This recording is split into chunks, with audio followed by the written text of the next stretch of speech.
Ons moet ophou worry wat mense van ons dink. Weet jy, sodra jy sukses behaal en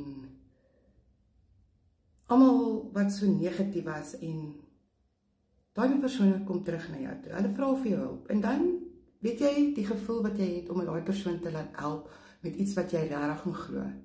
Verlang het ek in corporate gewerk, ek het goeie geld gemaak, julle, maar om dit te vergelyk met hierdie wat ek vandag aanvaar. Ek verdien in dollars geld. Ek leer elke liewe dag iets anders. Dis 'n program, dis 'n kurs. Dis net sowel ek gaan terug universiteit en ek betaal 'n hele jaar uit en ek skop op. Hier gaan ek nie opskop nie. Ek verdien geld terwyl ek werk.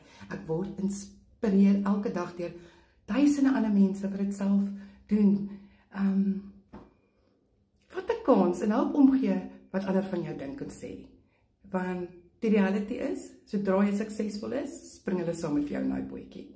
As jy maar meer inligting het en dan vandag jou lewe verander, net soos ek myne verander het. Julle, ek deel dit met julle. Ek sal vir jou free blueprint stuur. Jy het nie sketsdeels nodig nie. Alles word vir jou gespoen en glo my, konstant elke dag net by jou besigheid. Soos jy jou eie besigheid elke dag doen en sukses het, hierdie is daai een met geen uitgawes nie, geen stres, geen worries nie, jy daag net op en jy leer. Die stelsel doen alles in anyway vir jou. Automatic. Sien, ek is 'n gewone Suid-Afrikaner. So as jy meer weet, laat weet vir my, ek stuur vir jou daai blueprint.